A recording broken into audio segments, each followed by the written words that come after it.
Today's lecture is about some very basic tools that you will use.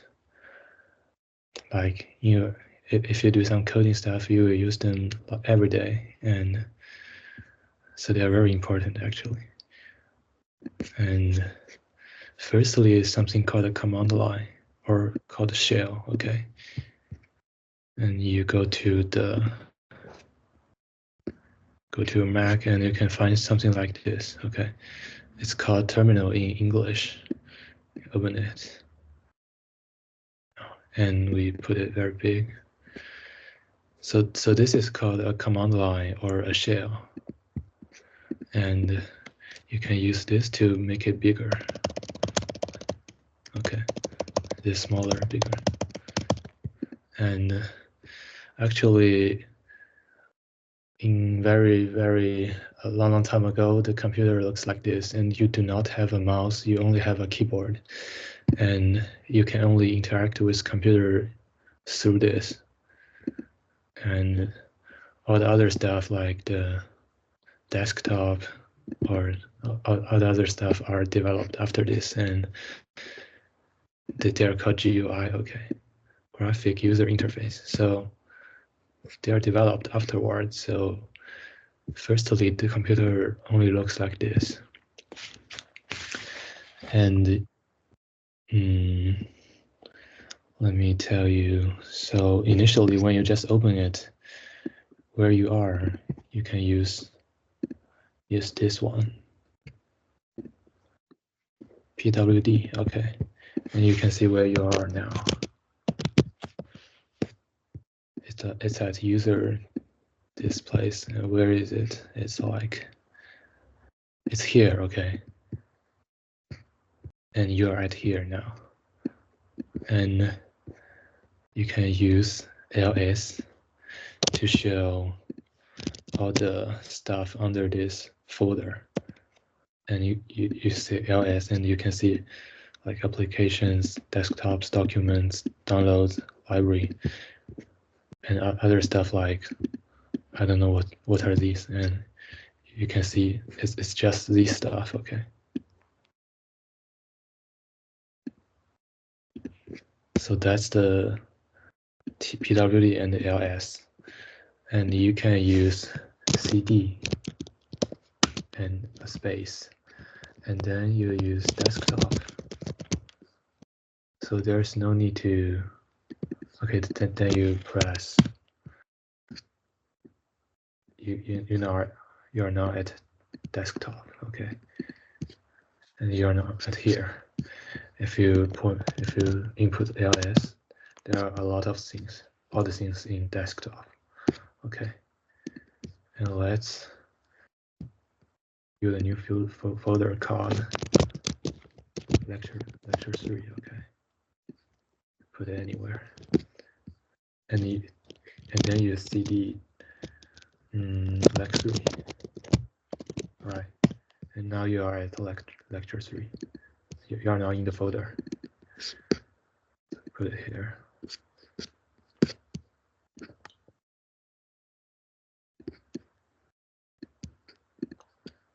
Okay, so you are now here, and you say ls, and there are nothing inside, so nothing is returned, okay. And there's something called makedir. It's make a directory. It's like makedir, and you just make a folder called rotary, okay. And there's also something called a touch. Touch, you can just build a file. So you can touch tyhhh.txt, and you got a txt here, right? And for other things, now you can cd into Roderick. Now you're inside the folder. Anyway, let's also touch another file inside called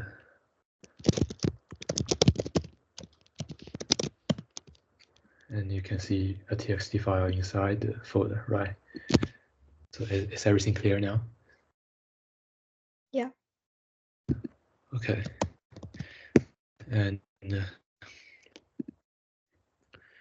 there's something called 1 point and 2 point. Okay. So 1 point is just the present directory, and 2 point is the present directory. So I say cd 2 dot, and I'm going back to here. Okay, I'm going back to the LEC3, and now I'm at the LEC3. Okay, and I can see cd dot Roderick, and I'm back to the Roderick folder. Okay, and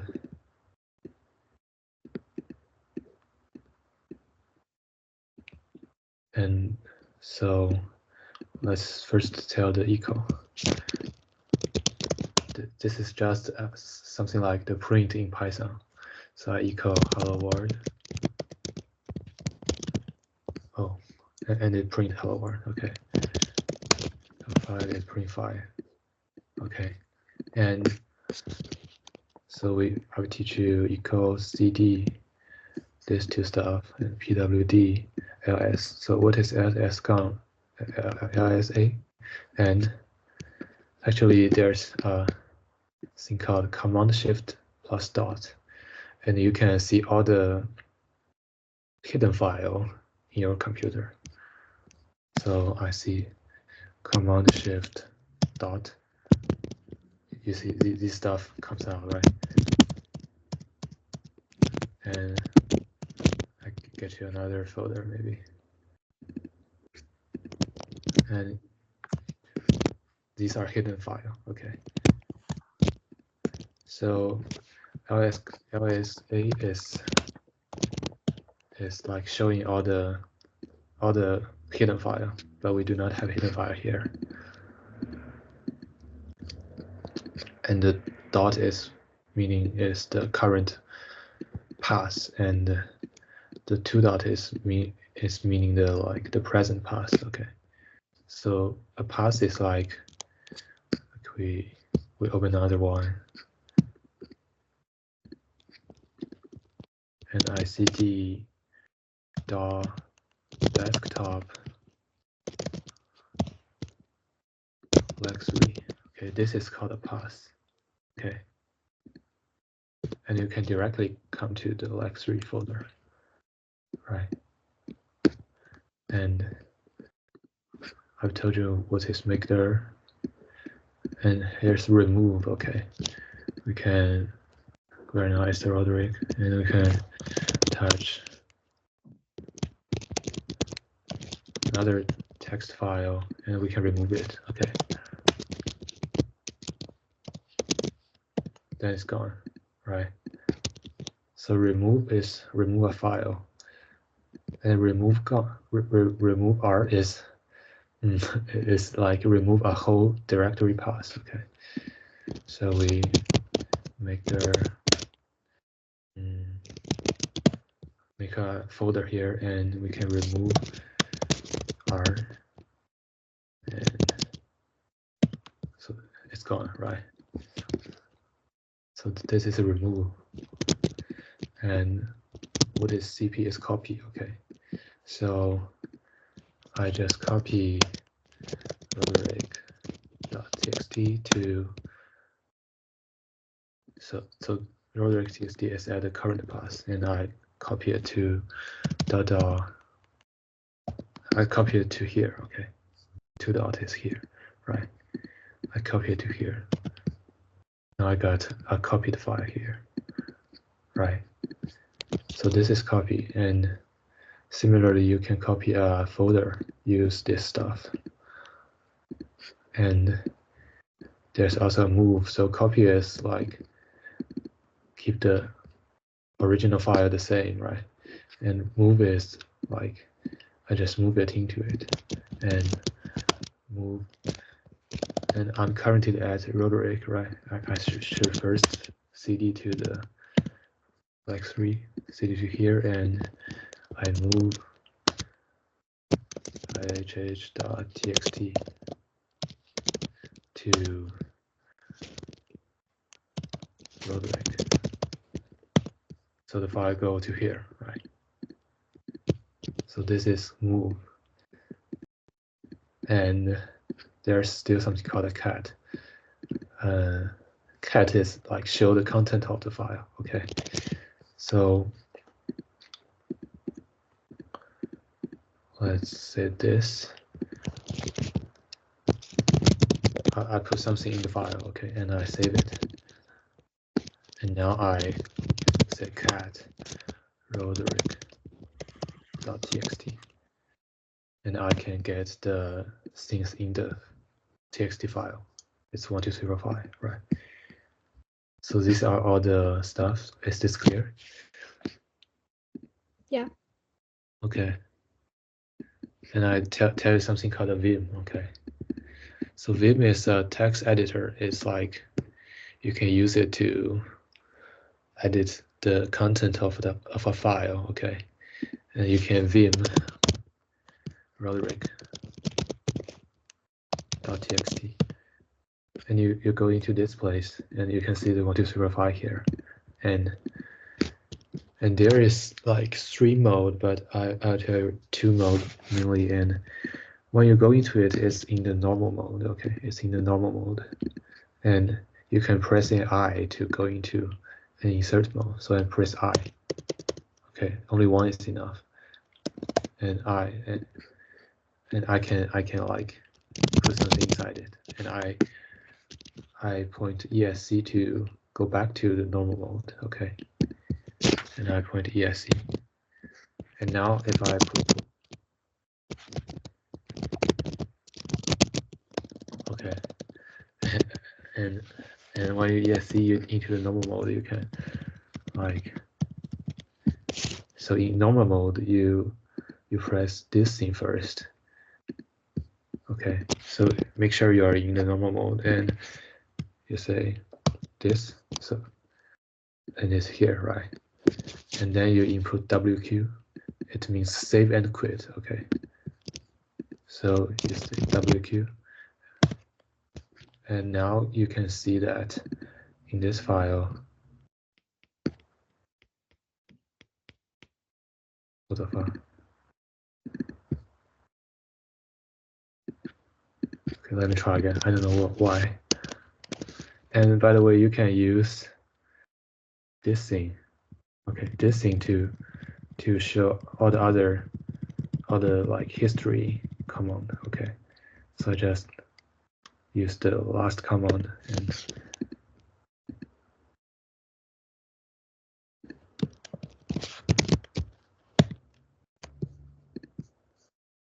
okay, omit again.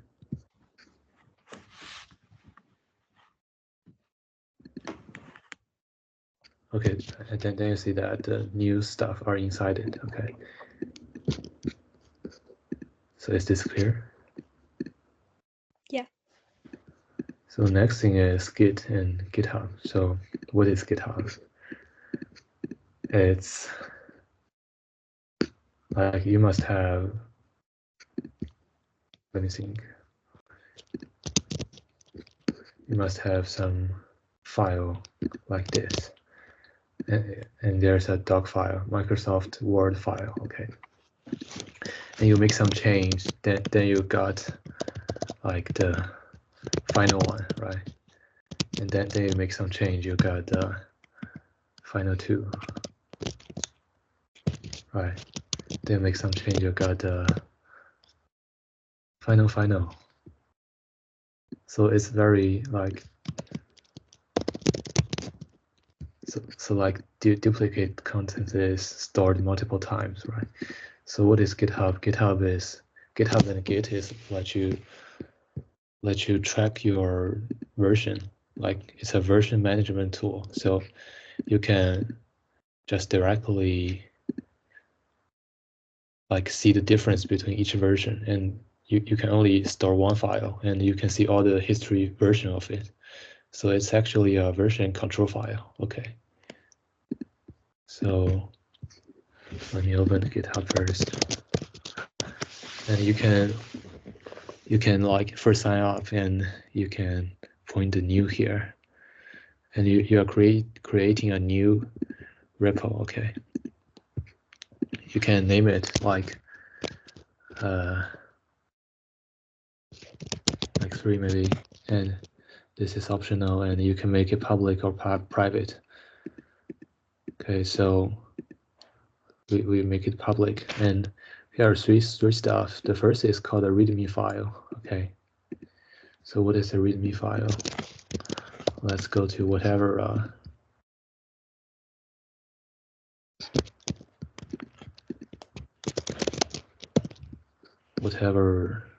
one repo. So this is one repo, right? And you can see that the README is here. So the README file is like you can like introduce the whole repo here. Okay, and it will show here in the website. And so you can add a README file. And what is git ignore? So actually the GitHub is not suitable for Microsoft Word or other file that you use normally, and it's only for code and the MD file. Okay, and you can ignore some very big file because the limit of a file size is 100 MB. Okay, and you cannot upload a very big file, so you can use git ignore. I will teach you afterwards. You can ignore some very big file, and they are only add to your computer and not uploaded to GitHub server. Okay, and a license is like when your code is used by others, you use a license. There are several different licenses, and MIT license is like you can use others' code, and you can do whatever you want. Okay, you can choose a file and choose a git ignore. So we just do not add them here, and we create. Okay, and now we got a repo called LEC3. Okay, and then so I've told you what is a README and what is a license, and then you can like first delete them, and you can use something called git clone. Okay, so you are here at the LEC3, and you choose the code to download zip. So if you are not familiar with GitHub, you can just download zip, and the stuff will appear here. Okay, all the code will appear here, and if you are you've set up the environment, and you can use the SSH here. Okay, you're gonna choose SSH, and you're gonna copy it, and you input here get clone, and you are at the LEC3 folder. You're here, right? And git clone, and you copy the link here, and then you got all the code here. Okay, that's the other things inside it. And there's a README file. It's white, right? Let's make some change, like put something inside. Okay, and you're gonna use these three stuff. Okay, so we touch another file called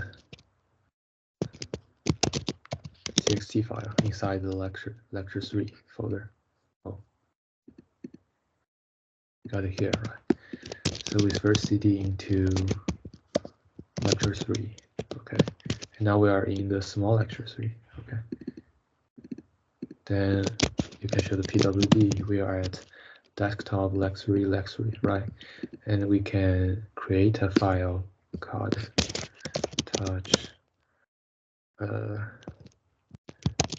touch.txt file, and you got it here. And you can use these three commands to push it to the GitHub server. Okay, and you can say git add dot. This is the first one, and the second one is commit. Okay, so git commit and you put something inside like I usually put the date like 0 and some other stuff.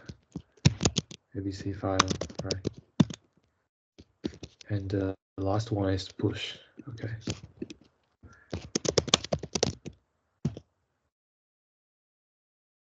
And now you check the website. Okay.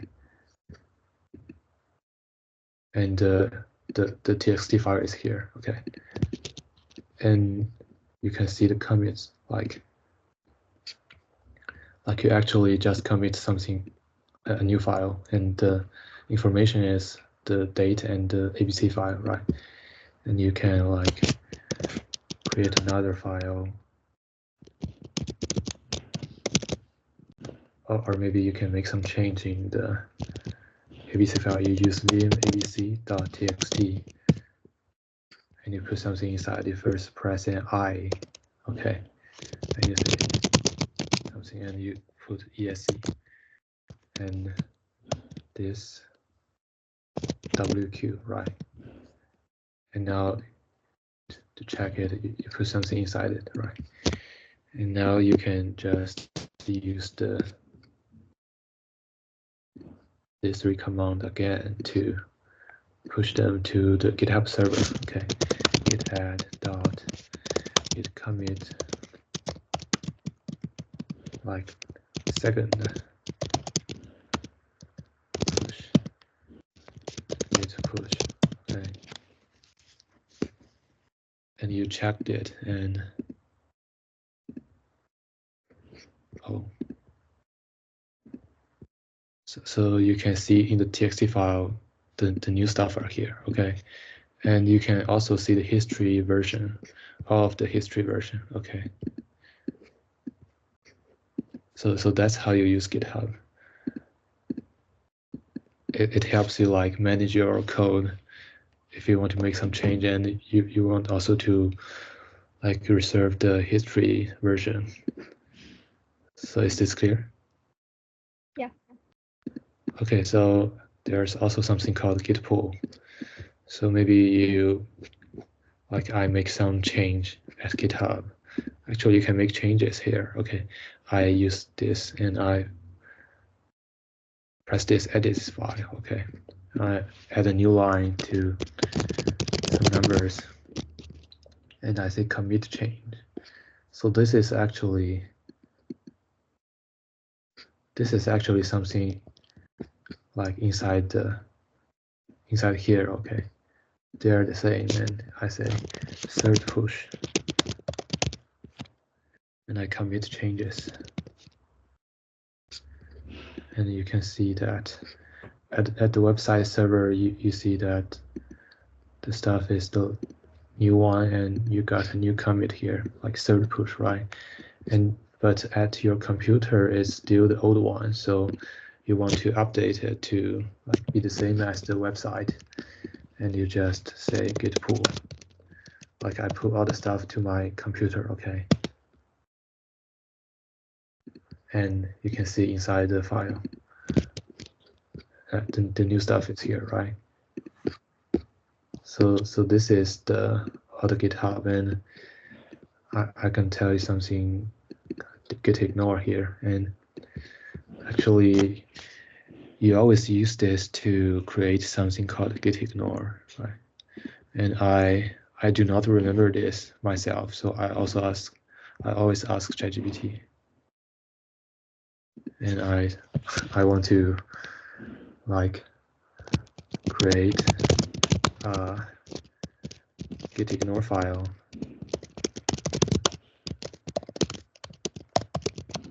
The content I want to like for example,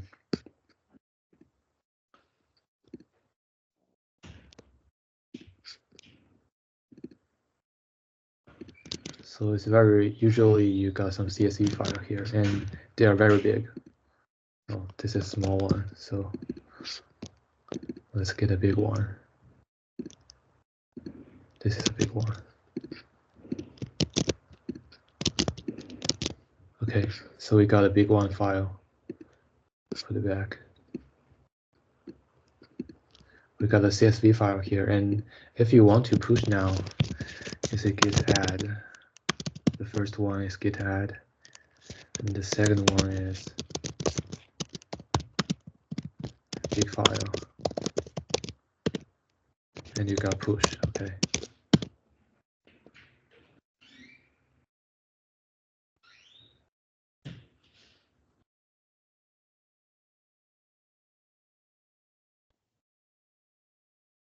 It's gonna fail, okay, because this file is more than 100 megabytes, and you can only commit the largest file at 100, okay, and you cannot push it. So actually, you can first pull the latest file, maybe,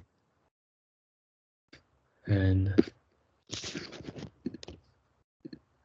you want to create a git ignore file to ignore all the CSV file. So this is a CSV file, right?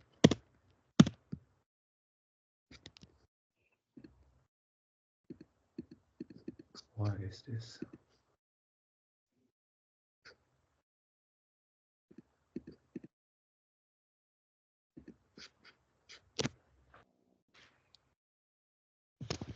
And I want to create a git ignore file to ignore CSV file and using command line or using shell, right? Oh, he gave me this, and you just copy it and go here, and then you say LSA, right? You can see that there is a new file called git ignore here. You can also use command shift and dot to see the file here. Okay, open it with, and you can see this, the content is like this, and it means that you ignore all the CSV file to push it to GitHub. Okay, when you push to GitHub, and you can use the like git add, git commit, git push. I'm not sure.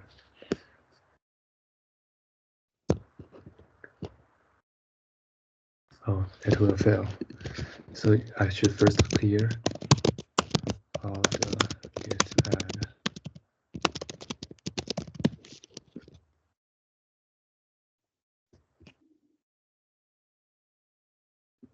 So I should first use git reset and git add, git commit.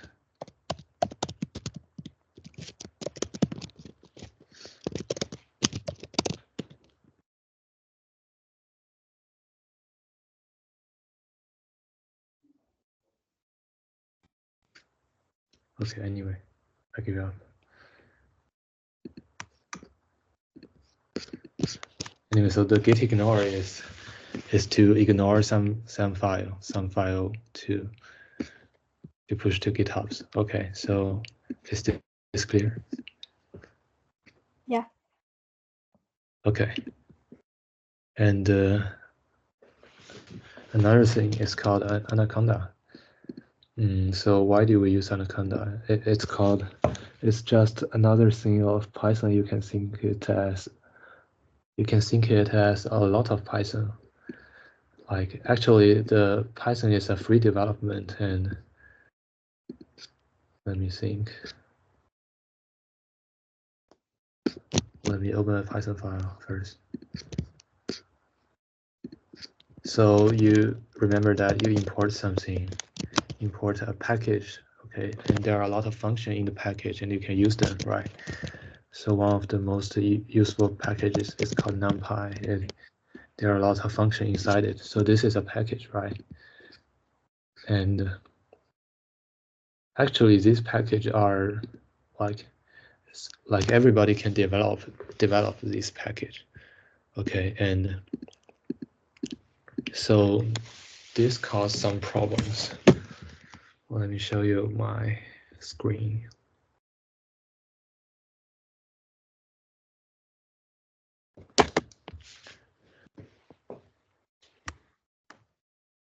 So for example, package 1 is developed by a person.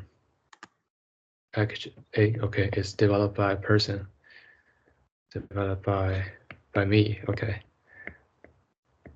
And another package B is developed by you. So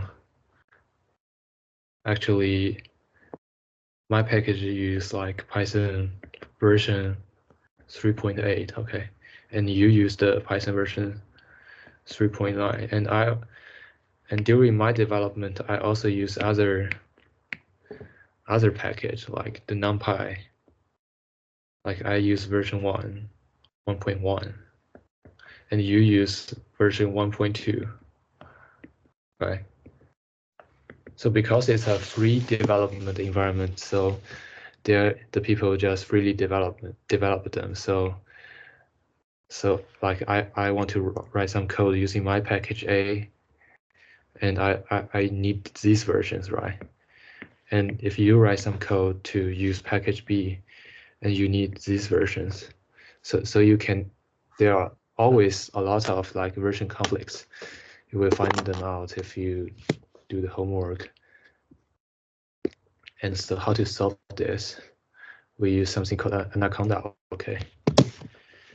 So what is anaconda? It's like it has a lot of Python environments. So you can name it like environment 1, environment 2, okay. And the first environment, I just installed the Python 3.8 and NumPy 1.1, so I can run this code, right?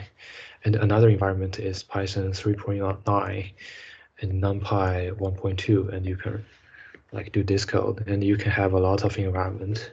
So this is anaconda, okay. Is this clear? Yeah.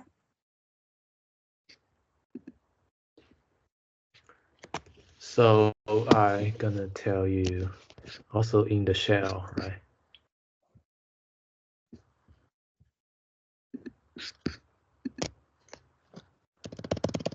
And there are some commands in anaconda after you install it, okay.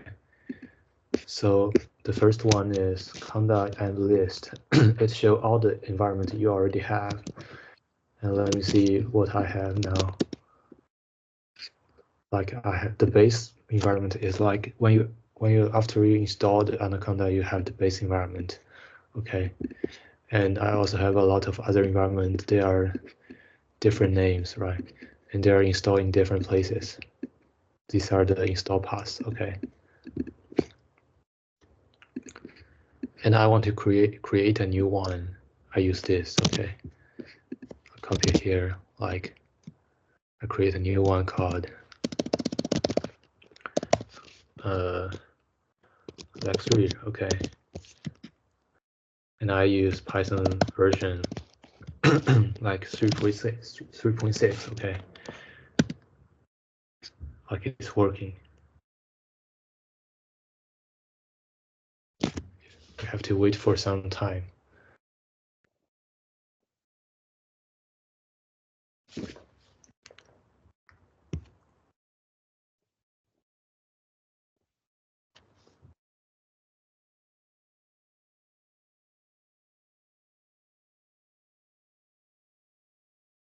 Oh, so slow. So this is similar, okay? It's like you create a new environment to clone a already like exist environment, okay? So to clone all the package and all the version in an already exist environment, this may be useful. And this is to like uninstall or remove an environment, okay?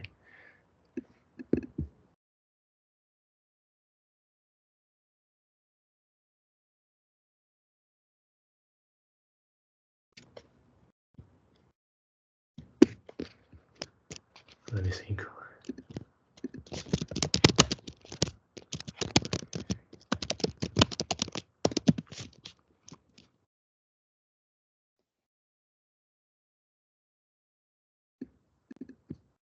Maybe we try 3.8.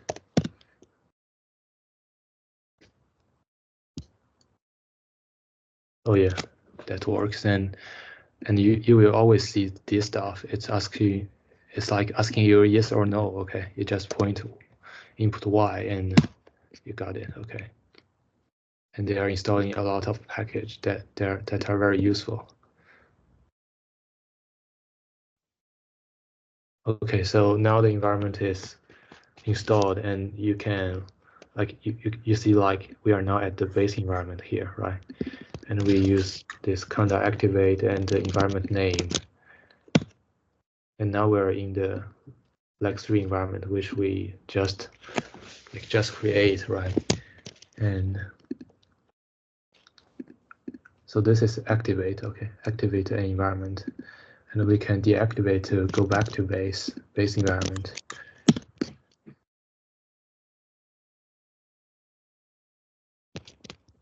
Okay. Deactivate.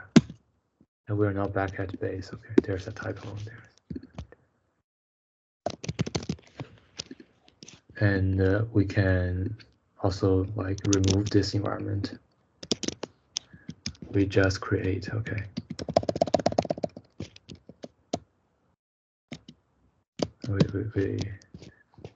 We first, so this does not work, okay.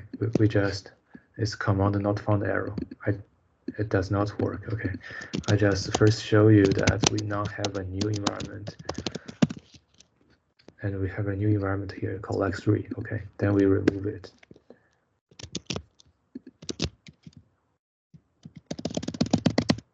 Please with LEC3 and yes, right? And now it's uninstalled, and we see conda.env list, and there's no LEC3 inside. Okay, so this things with anaconda clear. Oh, is everything clear? Yeah. Okay. So the following stuff is called VScode, and it's a code editor. Like you edit code inside it. Okay, and let me think.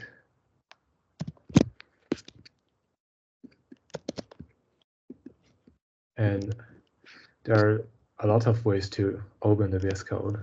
You can choose a cool one. So the first one is like you got a folder and you got here to the VScode, right? And you got one. So another way is like you first CD to desktop and LEC3. First CD to the folder and you see code dot. And remember that dot means the current file path. Okay. You can see a new one here maybe. Okay, I don't know. And after this, you open this, and you can see like this stuff is the current file path, and you can see all the file inside. Right, and you can create a folder. You can also create a file, and we create a file called first.py. Okay, this is a Python file, and you can like write code inside. Print hello world, and then you can do this. Okay, and this is the terminal. It's the same as this. Okay, they're the same thing here and here. Okay, and you can see pwd to see that you are already in the folder path, and how to run a Python file like this. And you can use Python and then the file name. Okay, the file name. Okay, so actually the Python file is inside the Roderick folder, right? So we should first cd to the Roderick folder, and then we use Python first.py. Okay, then you see the output is hello world, right? So this is to run a Python file, okay? And you got a terminal by this, you can kill it, okay? You can kill it, and you got another one, right? And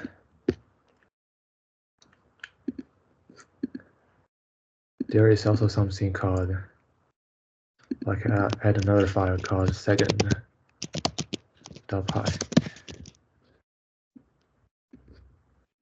And whatever we got a function, maybe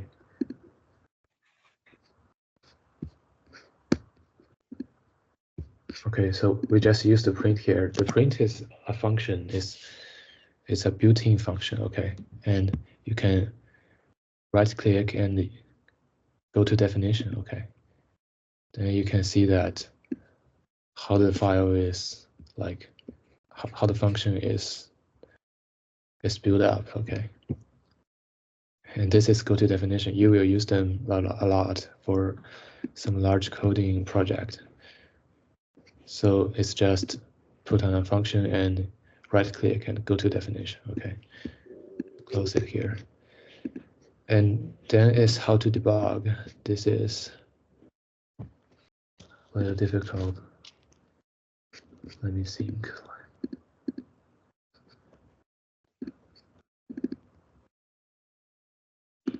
Let me get some code from lecture 1. And this one, right?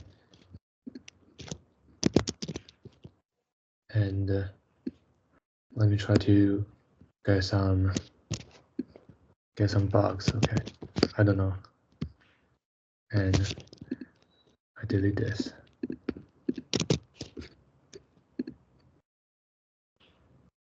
Anyway, I just create some bugs, and so I run this. I first cd to Roderick, and I run this by Python first py, right? And I got a name arrow, so the A is not defined, okay?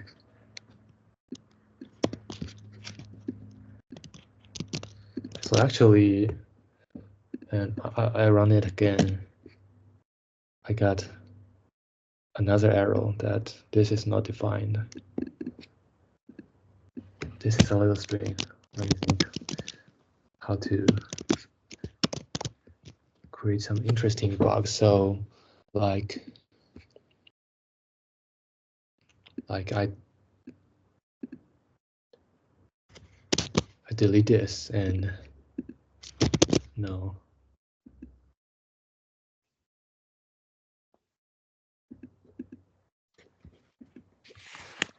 Anyway, I delete this.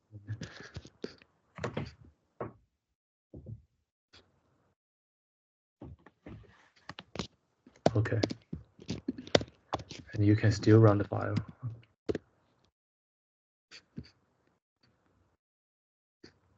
Oh, it's a little slow.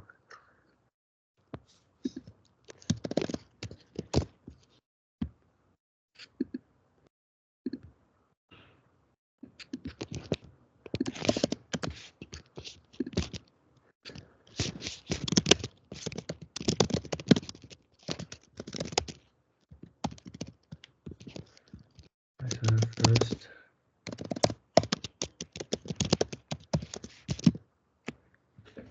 Yeah, I got a long thing, okay. And so how to debug? The usually way is to print something out in the code, okay? So when you meet a bug, so how is the bug look like? It's like you first call a function here. Like you can press command and this to go to the place, okay? And I first do this, and it's called some function in pyplot.py. It's in a package, okay? So call something, and finally raise an arrow.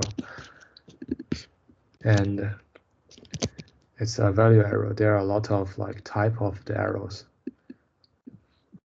So it says that I'm plotting two stuff, and they have different size, right? So how to debug? I can print some middle stuff out in the code.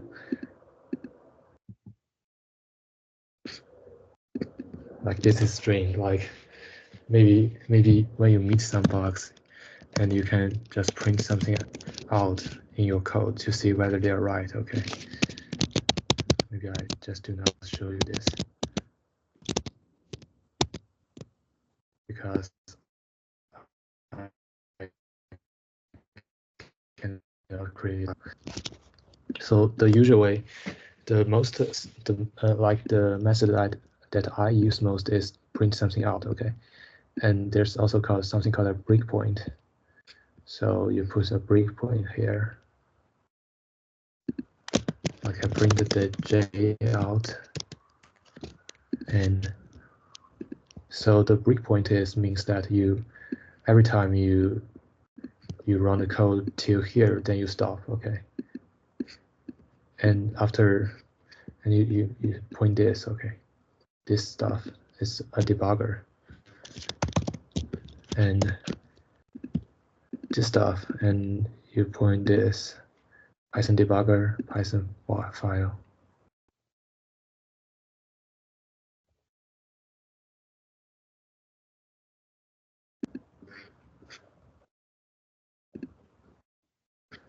And you see that you print J, right? So you see here, like the first J is 0, right? And you print this. This is like run the code until another breakpoint. Okay, so you run the code and it do all the stuff and go to the breakpoint again. Okay, so the output is 1, and you then run 2, 3, 4, 5. Like the breakpoint is to show the output usually every time you run the code until the following breakpoint, right? And you can stop it or just restart all the code. Okay. And there's also something here. You may use them if you do a very large project, but in most cases the print is pretty enough, so you do not have to look inside here and maybe you can like right click and like watch it. Okay, this is watch in English. Like watch it, then you can see the J here and its value. Okay, and use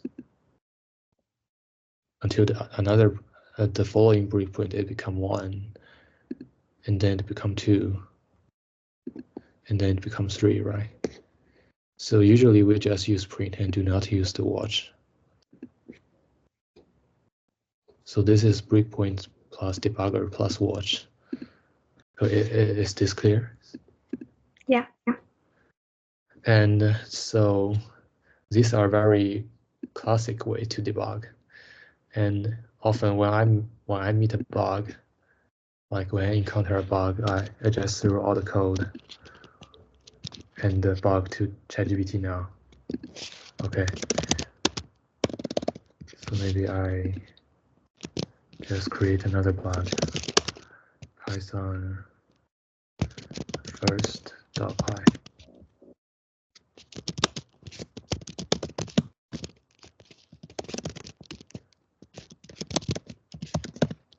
Okay, so I just threw all the code, Ctrl-E, Ctrl-C, right? And go to ChatGPT, open a new one, and give some, and I just copy all the error message and give it to him.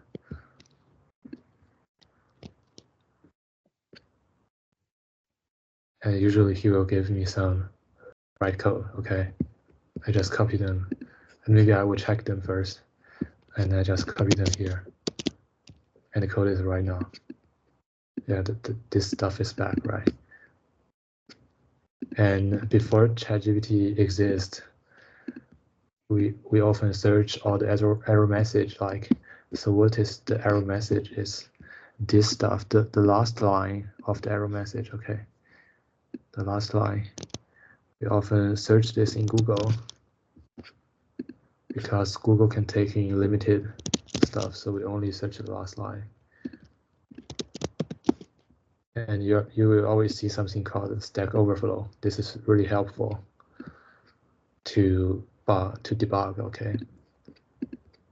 So we just search the error message in Google or Stack Overflow.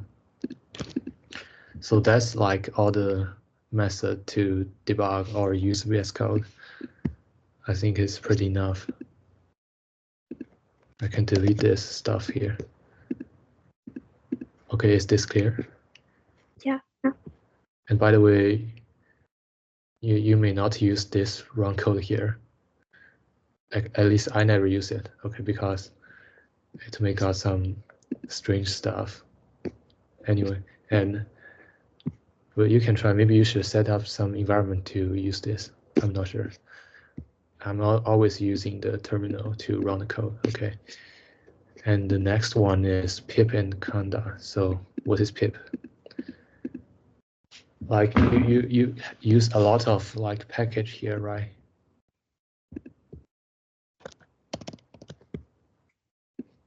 You use a lot of package. So when you first run the code on your old computer, actually you do not install the package before, right? And you have to install the package, then you can import them to use the function inside.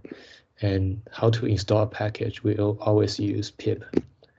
So we always use pip. For me, I always use pip, and conda is another option, but I use pip for most of the times. So like when you encounter some error message called module not found error, so it's like you're using some package here, but you do not install them. You can just like pip install, then the package name, then you can solve this. Okay. Or you just throw it to ChatGPT and it will tell you to pip install it. Okay. And for example, you can also like pip uninstall some package. And I'm using random here, so and here is the base environment, right? I'm using the base environment, so maybe I just conda activate some environment called 170. Oh, what it is called? It is called CS170. Okay, I just activate an environment called CS170, and I run the code here. I first pip uninstall random. Oh, it's not installed at all. So I just run Python first.py.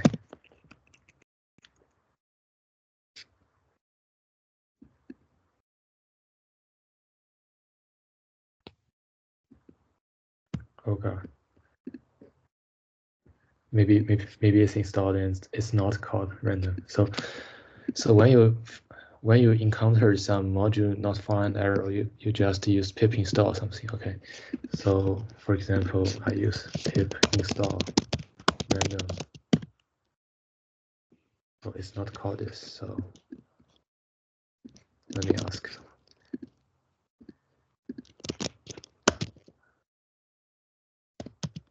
Maybe it's a built-in function. I'm not sure, but oh, it's a built-in function maybe, and I can like try this one. Okay. CD lyric. You see, this is the folder, right?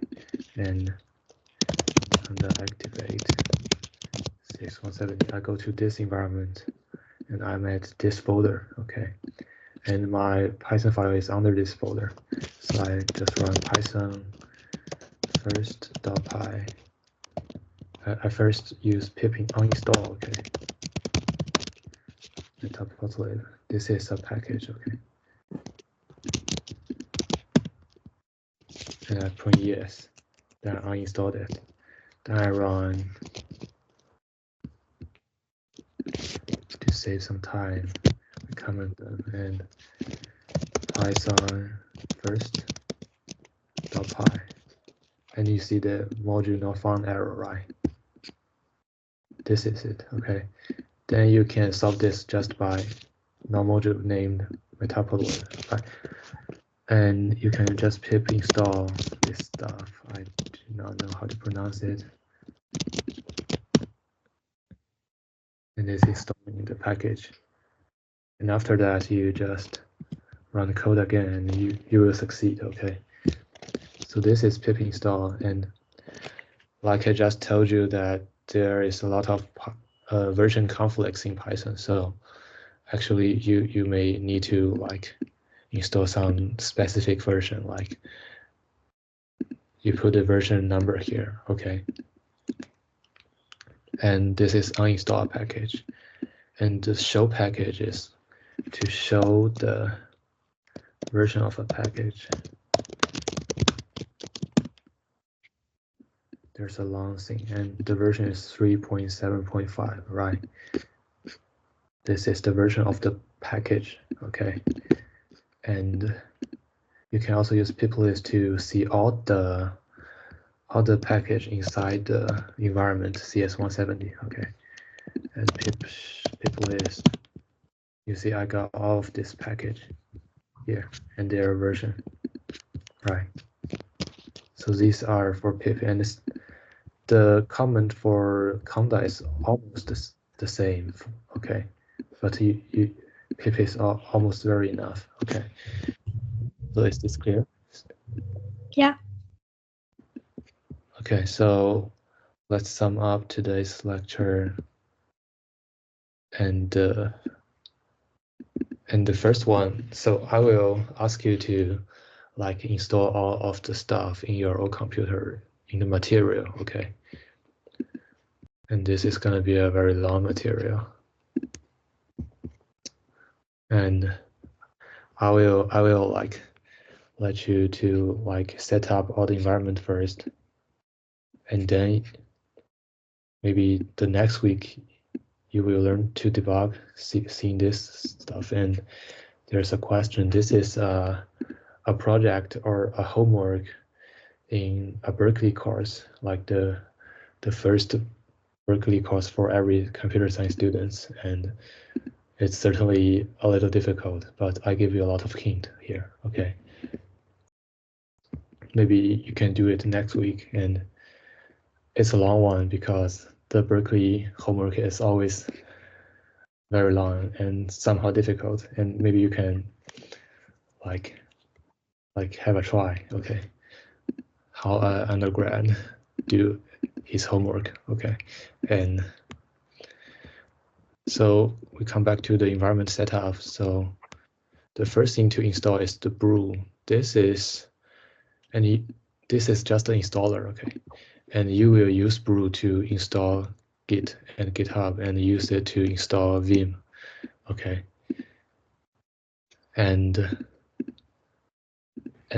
So the brew is just to install the other things, okay? And after installing them, you will install anaconda, install VScode, and install pip. And I give you some tutorial, okay? And I think these are helpful, and I just like randomly search some videos, YouTube videos for you, and maybe you can Google for more because I set up the environment a long time ago and I cannot remember the details, but I just remember that I encounter a lot of problems that it's very time confusing, okay? Time consuming, sorry. and if you encounter any problem, you can just like ask me, okay, and I will try to solve them. And maybe you can also ask ChatGPT, it's very helpful. And so this is the first part of the lecture, I think. And so the brew is an installer, and Git is code version management. Vim is a text editor, and Anaconda is a Python and package version management tool. Okay, and the VScode is a code editor, or somebody called it IDE. Okay, And pip is a package installer. Okay. So is this clear? Like. Yeah. Okay, so maybe we just end the lecture here because there are a lot of things about Python afterwards.